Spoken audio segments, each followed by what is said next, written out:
Hello and welcome to our webinar titled Comprehensive DNA Methylation Profiling from Low Input Samples. My name is Jordan Young and I'm the Strategic Marketing Manager here at IDT. I want to take this time today to not only introduce our presenter, but to also thank you for taking the time to learn more about our methylation sequencing solution. Kate Cunningham is our presenter today and is an NGS field application scientist here at IDT. She has 10 years of experience supporting various commercial reagents and instrumentations for NGS workflows and applications. She earned her PhD in molecular biology from the Medical University of South Carolina and her MS and BS in bioinformatics and computational biology from the University of Iowa. It is my pleasure to now introduce Kate Cunningham. Thanks so much for that kind introduction, Jordan. Today I'm going to be talking about performing comprehensive DNA methylation profiling from low input samples. For those who are new to IDT, we were founded over 30 years ago in 1987 and have since become a global leader in DNA and RNA synthesis. The IDT team consists of over 1,500 employees located in 12 locations worldwide. And together we serve more than 130,000 researchers in over 100 countries. IDT is part of Danaher's life sciences group of companies since 2018, and last year we completed acquisition of Swift Biosciences, a pioneer in the development of next-generation sequencing library prep solutions. Following the Swift acquisition, we've greatly expanded the number of NGS tools that are available. In today's webinar, we'll focus on IDT's methyl sequencing solutions.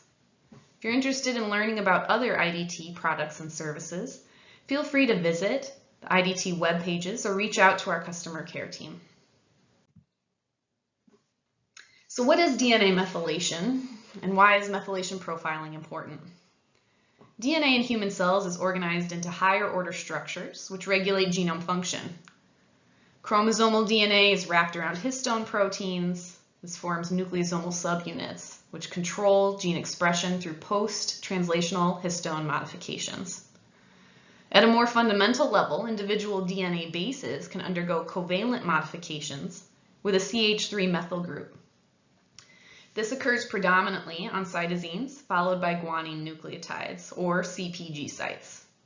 CpG methylation controls normal gene expression patterns, for example, during embryonic development and aging.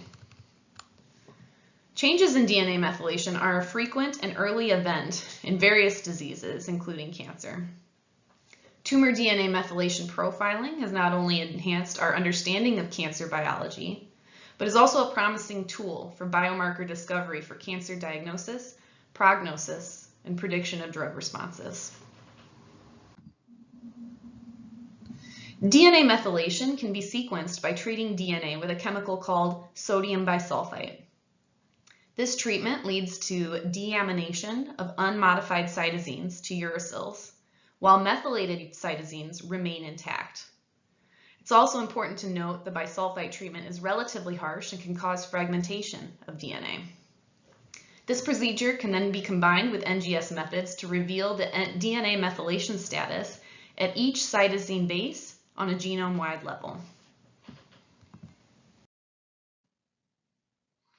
Before discussing the xGen methylation sequencing workflow, I'd like to introduce Adaptase, which is the underlying technology behind several of the xGen library prep kits. The principle behind this technology is the ligation of a stubby adapter to the 3' end of single-stranded DNA. For methylation sequencing, the DNA molecules are bisulfite converted so they can contain uracil bases. The ligation reaction is highly efficient, which maximizes library conversion rates, even from limited sample quantities. The adaptase chemistry is also template independent, so its efficiency is not affected by DNA sequence. This is especially beneficial for bisulfite treated DNA, which can show significantly reduced GC content after conversion. This unique feature reduces sequence bias and maximizes the number of input fragments that are being converted into library. What this means for METHYL-SEQ is a more faithful representation of the methylome, as we're not missing out on coverage for certain methylation sites. The xGen METHYL-SEQ workflow is a simple 2-hour protocol, and it begins after bisulfite treatment. As we've seen, the first step involves ligation of a stubby adapter to the 3' end of single-stranded DNA molecules by adaptase. This is a template-independent reaction, and the adapter is attached to any single-stranded DNA molecule, including those that might be fragmented during bisulfite treatment. We anneal a complementary primer and extend to obtain a double-stranded DNA molecule. This is followed by blunt end ligation to add a second stubby adapter, shown in blue here. And in this way, we generate a library strand that serves as template for indexing PCR using xGen indexing primers to create functional library molecules. So this unique adapter ligation strategy minimizes adapter dimer formation because you're adding the 3' and 5' adapters in different steps. Traditionally, to remove adapter dimers, you have to use stringent bead-based cleanups, which often result in sample loss. Some other workflows may require you to perform adapter titrations to find the right amount of adapter to use for library prep. But in this workflow, we utilize a fixed adapter concentration in order to maintain ligation efficiencies, which is especially important at low inputs. And we don't have any concerns about adapter dimers. This kit is compatible with limited cell-free DNA sample quantities, and it also supports sub-nanogram inputs for genomic DNA.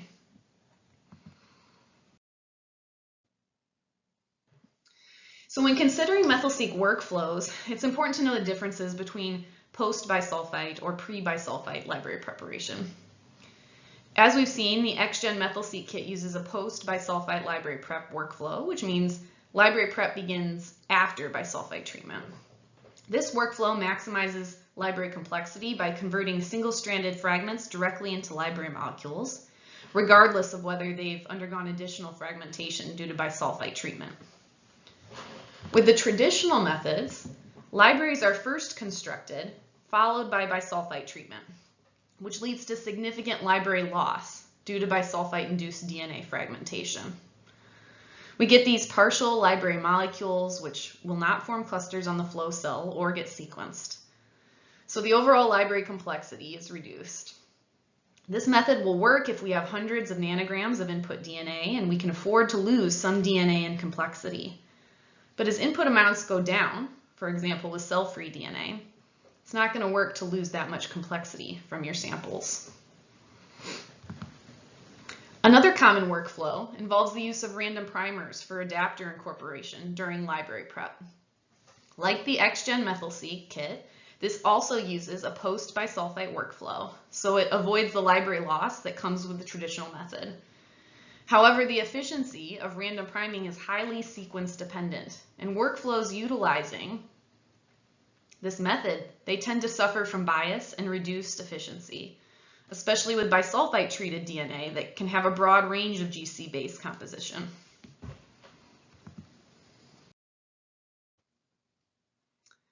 So here we're evaluating the functionality of xGen METHYL-SEQ over the traditional and random priming workflows. We use genomic DNA from Arabidopsis thaliana, a model organism for methylation analysis. We performed a titration using 100, 10, and 1 nanogram of genomic DNA for bisulfite conversion, and we followed that with library prep and sequencing. So highlighted here, you can see that we observed a higher percentage of aligned reads and lower duplicate rates from the xGen METHYL-SEQ libraries, which means more usable sequencing data is generated from the xGen libraries over other methods. When we look at library size, which measures the number of unique molecules in each library, we see that the xGen libraries have the highest library complexity over all the input amounts that were tested. The higher the number of usable and unique reads also translates to higher and more comprehensive genome coverage, especially at lower input amounts.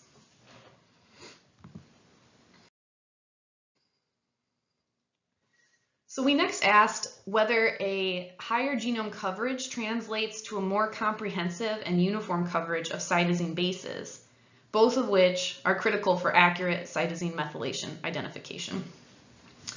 So on the left here, we calculated the percent CPX missing where CPX refers to all CPG and non-CPG sites.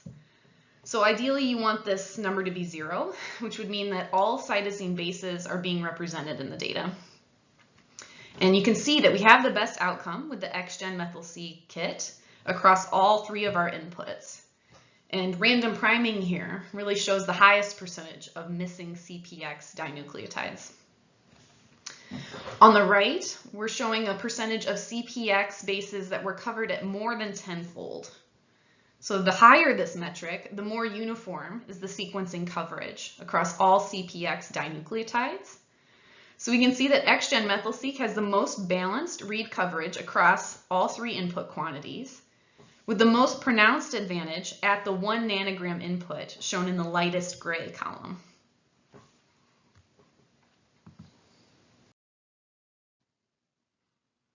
This is data from an independent study evaluating the functionality of xGen METHYL-SEQ together with 2 other post-bisulfite library prep workflows from vendors I and Q. So in this study, the same amount of DNA was used for library prep with each kit for whole genome bisulfite sequencing. And the library qualities were ranked using the following quality metrics. Green represents the best performing method and red the worst. And we can see that the xGen kit outperforms the other 2 workflows in all sequencing metrics, including align rate, coverage uniformity, and fraction of the CPG sites being covered. Both methods from vendors I and Q here are based on random priming workflow, so you can really see the effects that random priming has on data quality. As we've seen, the xGen METHYL-SEQ kit generates libraries with high complexities, as the workflow maximizes conversion of input DNA fragments to libraries and minimizes the loss of DNA fragments from bisulfite conversion. Due to the efficiency of the prep, it can support low nanogram DNA inputs, which is critical when you're working with something like liquid biopsy samples. Here are some studies that have utilized this highly efficient workflow with cell-free DNA to identify rare and unique cancer methylation patterns, or to identify tissues of origin from the circulating tumor DNA. The most common application of this kit is whole genome bisulfite sequencing, or WGBS. It enables a global analysis of methylation status and is the gold standard for biomarker discovery with single base resolution. It also allows the assessment of rare methylation signatures that might be present in a small subset of your input DNA. This kit works with low inputs down to 1 nanogram of cell-free DNA, which can't be supported by enzymatic conversion methods. Alternatively, a targeted bisulfite sequencing approach can be used if the target methylation regions of interest are known. By sequencing only the biologically relevant regions, this approach can provide higher coverage depth to identify low-frequency methylation signatures.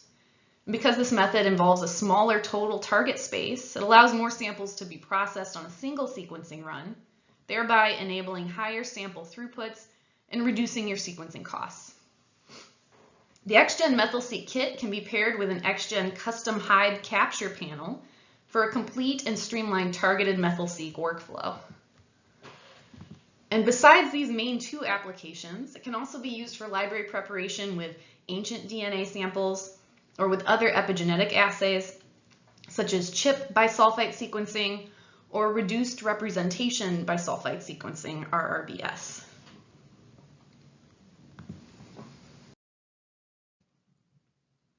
So in this next section of the webinar, I'm going to be sharing the xGen hide capture workflow and how it can be applied for targeted METHYL-SEQ.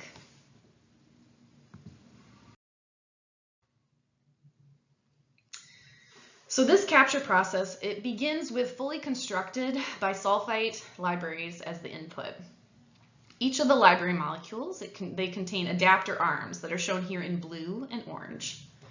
These adapter arms contain universal sequences which can give rise to complementary base pairing and daisy chaining between the library molecules, which can reduce capture selectivity. So to prevent this, xGen blocking oligos are added to libraries. These are synthesized by IDT with proprietary modifications which allow them to bind and block these universal adapter sequences and enhance capture selectivity. We then add DNA probes, or baits, which are designed to bind to the target DNA regions of interest. Each probe contains a biotin group, and when we incubate them with streptavidin beads, we can pull out the probe together with the bound DNA regions of interest.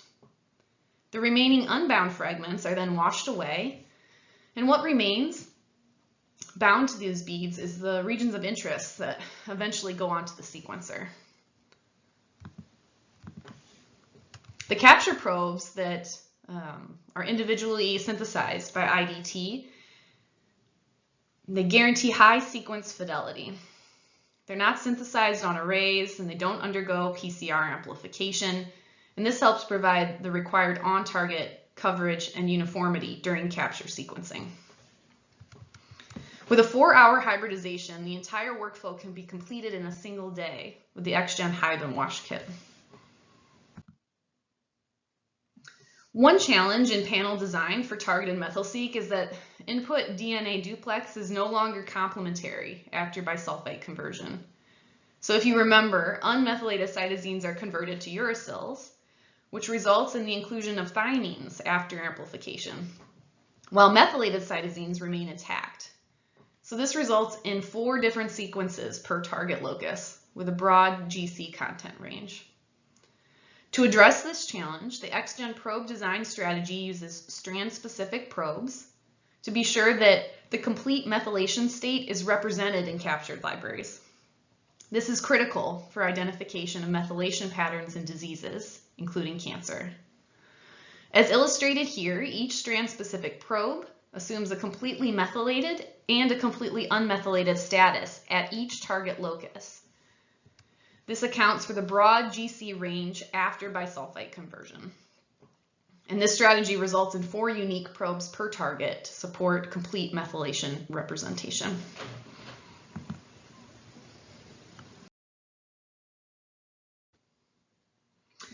Additionally, the xGen hide capture workflow is designed to capture partially methylated versions of the target by allowing for mismatched bases between the probes and the targets.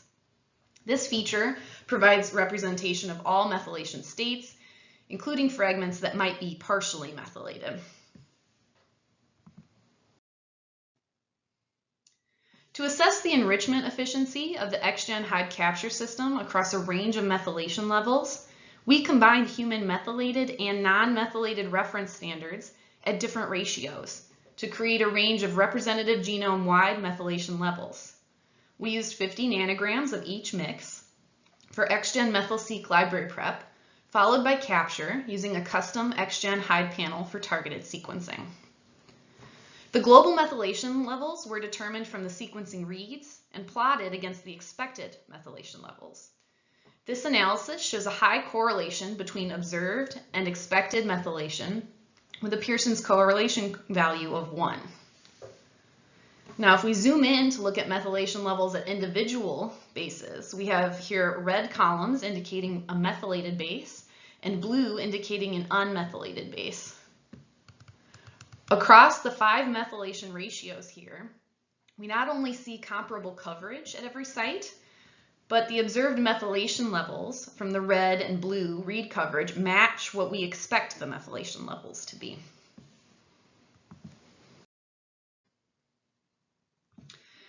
So besides methylation levels, we wanted to look at several key target enrichment metrics to assess the efficiency of the xGen capture workflow at each methylation level. In the graph on the left, we can see consistently high mapping efficiencies and on-target rates. They're above 80%, and that indicates high capture selectivity of the workflow even at low methylation levels, which tends to be difficult due to lower base composition complexities. In the middle, the fold 80 scores are consistently low, below 1.4, indicating a high level of capture uniformity and with a comparable HS library size or library complexities across the entire range of methylation levels. And then last on the right, we looked at the mean target coverage, which exceeds 100-fold for all captured libraries.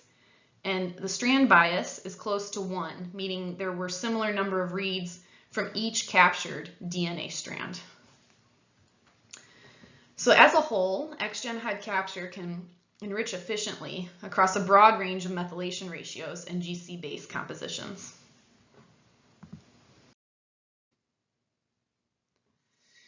So as we've seen, the xGen METHYL-SEQ kit is compatible with low input samples for WGBS.